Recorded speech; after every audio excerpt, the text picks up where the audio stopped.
Maturing on the journey to success is about realizing that it's all just a game of probability.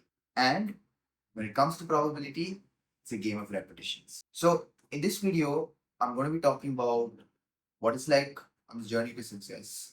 If you're new to this channel, then I'm over here documenting my journey, what it takes to become a millionaire, and I'm just posting videos along this journey and sharing it with you guys. So, to begin with, one thing that all of us need to know going into this that there is a lot of surety on these paths, right? Like if there isn't, then you just build and do things consistently until there is. In my case, for example, like becoming a millionaire, there's a lot of surety. Like I'm very confident about knowing the fact that I will eventually make a lot of money. But that doesn't necessarily mean it'll come through with everything that I'm choosing to do right now. For example, with football, I was really sure that I was going to make it. Like, because I was putting in the reps, I was training hard, I was in a good setup, I was getting coached by the right people, and I was very, very confident with the idea that I would become a professional footballer. But it's been about a year and a half or more since I stopped playing football, and obviously that didn't work out. But that didn't mean when I was in it that I did not believe that it was possible. I like heartedly believe that this is gonna happen, like with all my heart and soul. So what I realized from when I failed is that it's a game of luck, right? Like being in the right situation at the right time. I know these are all cliche things, but when I actually went through that journey, like I know there were so many times that I might have played a good game, but maybe the right person who could scout or who could select me to play at a high level wasn't there. Maybe I got injured at the wrong time. Maybe like I don't know, I played a wrong position at a certain event or a certain moment. All these different things. So what I'm trying to get at is this journey towards success in any field is not symmetrical. What that means is for every step of effort that you put in or work that you put in, the results are not going to be proportional. It's sort of like that graph that you might have seen. Like the journey to success is not like this, it's like this.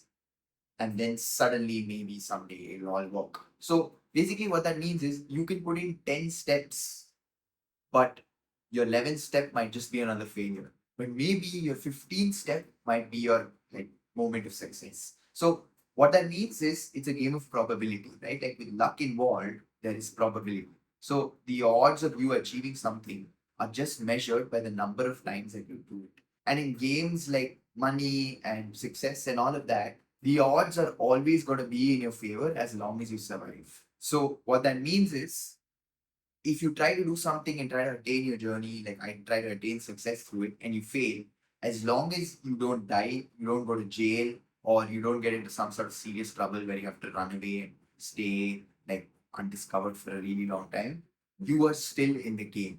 Because, like I said, the chances are unlimited. You just need to make sure that you're not doing anything illegal, you're just not dying, and you're just staying consistent with the game and not getting distracted. Now, another thing that I've realized along this journey is a lot of success stories are very biased, and that's why listening to a lot of them is an absolute. I wouldn't say an absolute. It's obviously inspiring and all of that, and I'm not gonna lie, I do it a lot of times. But for the most part, it's a waste of time simply because in hindsight, a lot of things make a lot of sense to a lot of people, right? Like when Steve Jobs said that in hindsight, it made sense why I learned calligraphy and then I went on to use calligraphy like the first Mac, which was never done before. It made sense to him only because it worked. But there are 101 situations of people doing 101 things and it not really amounting to anything in the future.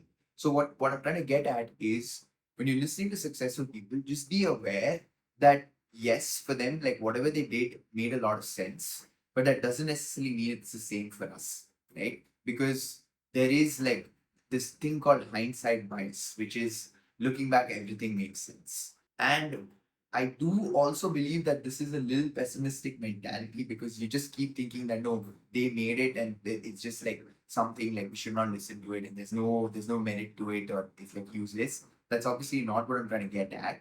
There's a lot of merit and a lot of quality when people speak about their journeys because again, like I said, it can be inspiring, it can give hope to you, and it can know that there is possibilities out there. But at the same time, just know that there are not too many people that failed and speak about it, right? Like How many times have you seen a podcast with somebody that failed at 200 businesses and never made it in one of them? That person can probably tell you that in hindsight, I did a lot of things, but they did not make sense. So just be wary of that. And along this journey, what I keep reminding myself through all of these failures is my journey is unique to me. So just because like somebody did something a certain way and it worked out for them in the future, that does not mean that I did the same thing and it did not work out for me. That does not mean I'm going to beat myself up for it and be like, oh, what the hell, it worked for them. I just know that it's part of the process. So that's only normal and that's unique to my story. Because again, we're all unique creatures and we all have unique journeys and stories. So that's just another one of those factors. Now, when I say that success was luck and randomness and probability and all of these different things, all journeys to success are not necessarily the same. Some journeys obviously involve a lot more luck than other journeys. For example, if you plan on making like a lot of money through gambling and betting and all of those different things, your odds of getting success are obviously lesser because there's a lot of randomness, there's a lot of luck involved in it. Things like stock markets, maybe even have a lot of randomness involved in it because we humans, we don't think consistently. Like our thoughts are not always consistent to our actions and vice versa. We do things randomly based on like circumstances that nobody can predict. Like tomorrow, if there's an earthquake in Bangalore, nobody can predict how like the people of Bangalore are going to react. Some like might, be like, I don't know, uh, go back out of our city, North Indians, or some might even react that no, you don't want North Indians come in and protect us, like save our city, help us build it up again. So human reactions are very random. So a lot of games involving human reactions which are very random, like gambling, stock markets, and all of these different things, which have so many different factors. Again, gambling maybe not as much, but stock markets, so many different factors contributing to the decision making of an individual that can affect your like portfolio or your money involved in it, that just makes your journey to it harder. But at the same time, there are a lot of journeys that probably not as random, and picking those journeys might increase your odds for success. Like for example, starting like a service-based business, right? It's quite easy to start a service-based business because you're delivering like a service to one person, and if you do like a really good job, if you make sure you can keep in control of everything and you have a really happy customer, then you know that that's a high probability game because you will be able to recreate that same emotion in another customer. But then again, that's not as scalable, which is something that I've been thinking about a lot lately with our business. If you don't know what we're doing, I'll have a video show up over here. You can go and check it out. But service businesses, obviously, you can't do it at scale, so it's very operations heavy. But I'll probably create a video about that in the near future. At the end of the day, it's just a game of surviving and sticking to it. So, to give you guys a better understanding, when I was playing football, there was this other kid in our area who is named like, I'm not gonna call him by his name. Let's just call him like, I don't know, John. Okay, and he was also really good, right? Like we were probably like one of the best players in our area. And everybody knew, in the circle at least, everybody knew we were we played well, obviously. Both of us were really talented. I would argue that we had a lot more talent than I did. Mine was more of just like hard work. But we both were really good. And what started happening eventually once we turned like 16, 17 and kept growing and progressing, like he started going down the route of like partying and drinking and doing drugs and all these different things.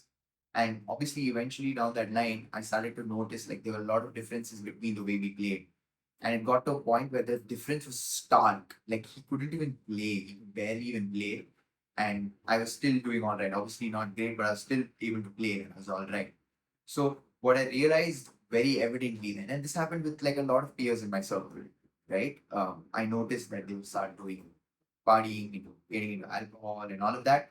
And I've noticed that, okay, now we're separating. Now I'm like, going on like this journey stronger and it's evident that I'm obviously better. So what I realized very like clearly through that whole situation was at the end of the day, it's just about who's the last man standing.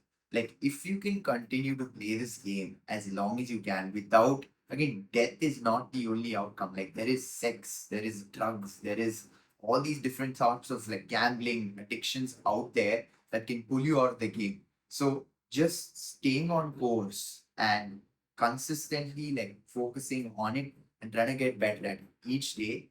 Again, it's a game of like years. It's not like 1 year you do it, 2 year you do it and you win. You need to do it like for like this transition of when they started doing all of these different things and I continued to play football was like for 4 years or 5 years. But I stuck to it. And although it didn't work out for me at the end of the day either, I still know that when I left, like I was doing much better off than any of them. And at the end of the day, with football, right? Like even though it didn't work out for me, even though I didn't choose that path of partying and doing all of those different things, I still know that giving it my all, felt good when it did not work because there were no regrets, right? I feel like somewhere maybe they're going through the loop of thinking that, oh, I could have done better. Maybe if I didn't do this stuff, like I could have gotten better. I could have played like at a high level and all of that. So you know what, fucking, I anyways messed up my opportunity. Let's just go back to doing all of these different things. So I want to just reassure any of you out there that are worried that okay, I'm going to go overboard and do all of these different things, and if it does not work out, like what then? Like, am I going to feel shitty? Am I going to like, feel shitty about myself? I just want to reassure you guys that it's not the case when you actually give it your all, because then you know that okay, I did everything I could. Maybe I just wasn't lucky enough. So let's try again. Um, in it's for those of you guys that watch my videos regularly, you know that I upload a video at least every week. And unfortunately, there have been some circumstances at home. I didn't really want to talk about it in the videos that I can give because I just don't want like sympathy and people to feel like oh poor guy and all of that. Life is hard for everybody, and recently I lost my father to cardiac arrest. When we were traveling, we gone for vacation together, and out of nowhere he got a massive cardiac arrest. He passed away immediately, and the past few weeks have not exactly been easy. Obviously, losing a father is something that's very emotional, and I have been procrastinating creating videos. Like to be very honest, I created a script for this video a long time ago, but to sit down, obviously, I have to shift in back with my mom, uh, live with her, and to start creating these videos is obviously a little different. It's a different setup. It's not as convenient. It's quite uncomfortable with everything that's happened, and I've just been procrastinating it. But here I am again creating this video, and again along this journey, even right, like going through this vein is really hard, and it does suck a lot. There are times where I feel like the most convenient thing to do is go down that path. But then I know that I'm also too conscious about everything that I'm doing. So I know that won't happen. I'm not really too worried about it. But it's just to show you guys that it's not like choosing this path to hard work is easy. There are things that are not in our control. And it's really hard not to probably go down that route in certain situations. Just being aware of the whole situation and like knowing reasons why I would want to do things like that is something that really helps. Because if I want to avoid the pain, then maybe I would like numb it by drinking and doing other stuff. But I don't want to. I want to deal with the pain head on because I don't want to like sort of ease the pain with something like it. And then it's just like that, like I'm not paying respect to that individual who was my father. So I really did not think I'd be speaking about this stuff in my video. Uh, Not because he did not matter to me, but more so because I'm somewhere like arguing between the idea of my channel's focused on business and self development and all of that. So why speak about stuff like this? But at the same time, I also know that there is a lot of struggle in all of this, and I'm sure all of us are going through something or the other on the other side of the screen. So this is just for you to remind you that we all are, and as hard as it is, like I just hope you're able to like, gain something from this video, stay on course, and choose to focus on developing yourself. I have been reading about afterlife and all of these things a lot, obviously, to give my mind some ease at knowing what happens after death, or at least trying to understand what happens after death. And one thing that I've realized is self development is very prevalent even in that phase of life. Just being very conscious of everything that you're thinking and your reactions to the world and how you're dealing with things. And growing and actually getting better are all very true to even the afterlife, at least from what I'm reading. Obviously, I have no idea of it. So, yeah, I just hope you're able to stay consistent with whatever you guys are doing. And remember, it's a game of consistency, and the number of repetitions is what matters. So, apologies for the delay again, but we're back again. Hopefully, we should be able to create videos every going forward. But yeah, guys, that's it for this video. And until the next video,